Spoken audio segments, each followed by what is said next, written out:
When people are asked what they regret the most in life, the answer is usually, I wish I had enjoyed all the moments that I have experienced fully and mentally present. Because so often we don't enjoy the exact moment we're experiencing, but our mind wanders here and there, both worrying about the past and stressing about the future. And all this wandering of the mind causes us anxiety and a bad feeling. Since I have a wandering mind myself, in this video I will share 3 tips on how I try to live in the moment and enjoy what I'm experiencing. I believe that these practical tips will be useful for you, so continue watching. Hi, my name is Christopher Norberg. Welcome to my YouTube channel where I produce weekly content on personal development. If you have been here before, a warm welcome back. And if you are new to my channel, a big warm welcome to you also. As I promised at the beginning, in this video I will give you 3 tips on how you can better live in the moment and enjoy each moment. Before I get into these tips, a little background. Your mind is a really powerful machine. Everything you think, you also experience in your own body. The thoughts produced by your brain are transformed into sensations in every muscle and cell. It's not a myth that by thinking about something bad that can happen in the future, you can get yourself into really deep waters in a matter of seconds. In the same way, if you remember something that happened in the past, you relive both the good and the bad experiences. However, it's good to understand that by thinking about things that could possibly happen in the future, you are only hurting yourself, and in the worst case, you'll create such anxiety and stress that it will paralyze you completely. And in the same way, worrying about the past doesn't change things that have already happened. Of course, you can and you should learn from the things that have happened. But what has already happened and is now history, you cannot change, only accept. As I told you, I also have a wandering mind, the worst kind, right up on black belt level. I have a very lively and at worst reprimanding internal dialogue going on all the time. And this causes anxiety and stress.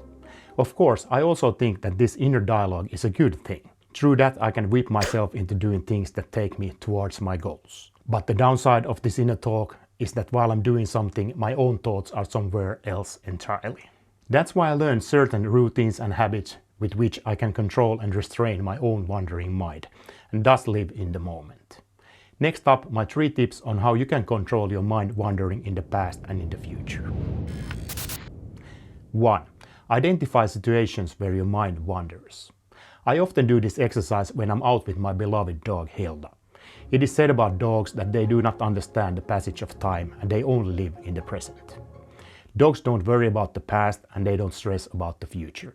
We humans have a lot to learn from that. I often notice that when I'm out with Hilda, my supercomputer, also known as my own brain, produces the most sundry thoughts in my head, and I'm completely on autopilot when it comes to walking the dog.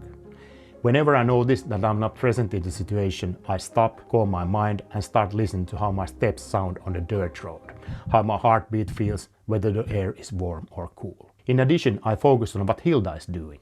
If she's on a leash, does she pull or walk calmly next to me? She usually drags if I don't focus on her. On the other hand, if Hilda is free, I follow her and observe where she focuses her attention.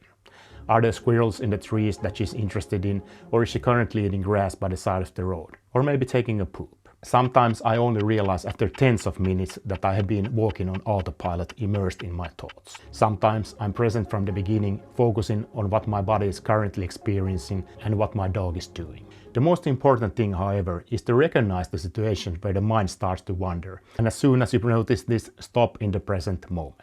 It is also good to be kind to yourself. There's nothing wrong or bad that the mind wanders. The most important thing is to recognize these situations, to stop and calm down, and to focus on what is happening right now. 2. Do mindfulness exercises.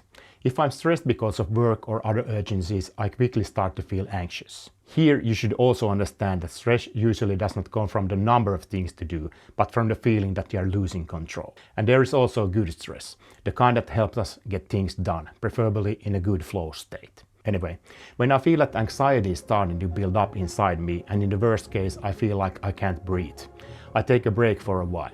I put on noise-cancelling headphones, I go to the bed and do a 20-minute long mindfulness exercise. Since I have been doing these exercises on an irregular basis for years now, I can put myself in a trance in a couple of minutes. I promise that this will also be a good way for you to calm your mind and disconnect from all the commotion around you for a while. If you do these exercises even a couple of times a week for a month, you will notice a big difference. 3.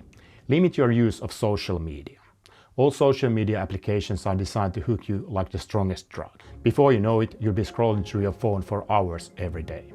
In itself, there's nothing wrong about it, and you can do many useful things with your phone or computer, such as studying and learning new skills for, say, working life. The fact that you are constantly stretching your brain creates quite a storm of hormones in your body. Especially if your habit is to follow the news, which is usually negative, or if you heatedly take part in an argument about some hot topic with people whose opinions have no meaning in your life. So if you can, limit the time you spend browsing your phone. Instead, go for a walk and listen to music or an audiobook at the same time. So there you have it, my 3 tips on how to better live in the moment. I hope you learned something new and useful from this video. Thank you for watching and see you in the next one.